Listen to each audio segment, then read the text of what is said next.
আজকে আমি এমনভাবে ডিমের পিঠা বানাচ্ছি যেটা ভাজার পরে একদম খাস্তা হবে। শেষ পর্যন্ত দেখবেন, শেষে একদম ছোট তবে খুব কাজের টিপস আছে। আসসালামু আলাইকুম। আজকে আপনাদের সাথে শেয়ার করছি একদম ঘরোয়াভাবে ডিমের পিঠা রেসিপি। আমি আটাটা আগে থেকেই মেখে ঢেকে রেখেছিলাম, তাই পুরো মাখানোর প্রসেসটা দেখাইনি। এখন সরাসরি পিঠা বানানো দেখাচ্ছি।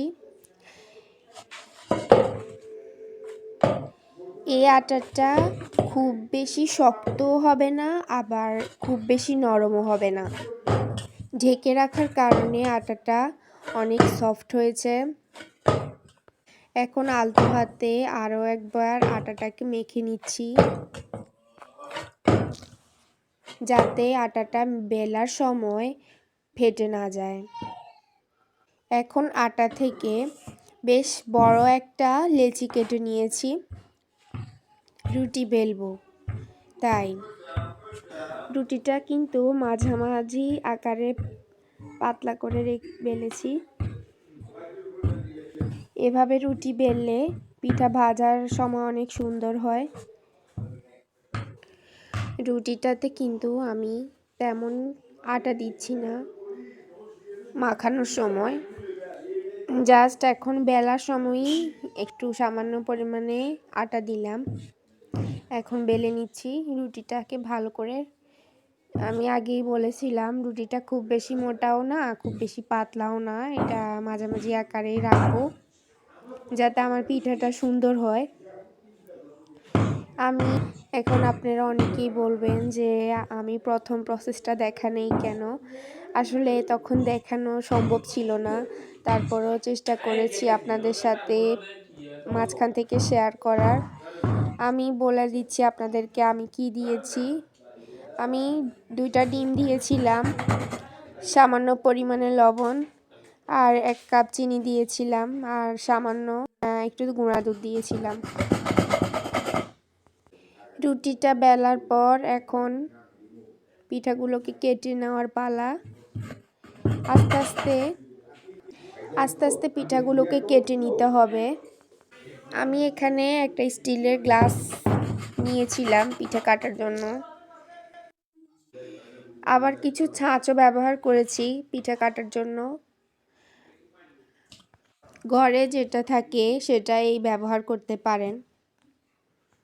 এখন পিঠাগুলোকে একটা ডালাতে সুন্দর করে সাজিয়ে নিচ্ছি স্তরে স্তরে।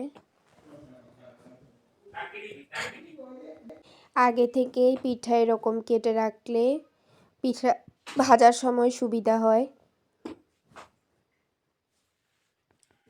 যারা একা হাতে ঘরের সব কাজ সামলান তারা এরকম একটা ডালাতে একসাথে সব পিঠা কেটে রেখে তারপর ভাজতে যেতে পারেন। এখন আমি এখানে তেল গরম করে নিয়েছি চুলাতে।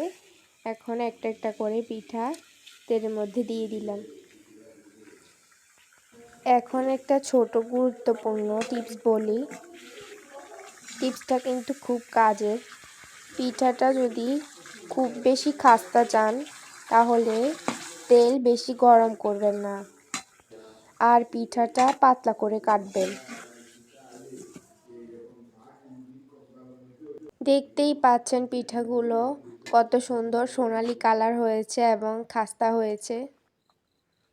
এইভাবে খুব সহজেই তৈরি করা যায় ডিমের পিঠা। এই ডিমের পিঠাটা কিন্তু সন্ধ্যাবেলা চায়ের সাথে খুব বেশ ভালো জমে। আপনাদের যদি আমার ভিডিও ভালো লেগে থাকে তাহলে অবশ্যই একটা লাইক, কমেন্ট এবং সাবস্ক্রাইব করতে ভুলবেন না।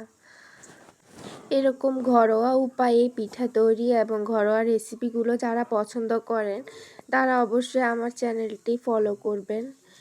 আর আমি চেষ্টা করব আপনাদের সাথে কিভাবে সহজে খুব সহজ এরকম রেসিপিগুলো শেয়ার করার। ভালো থাকবেন সবাই। আসসালামু আলাইকুম।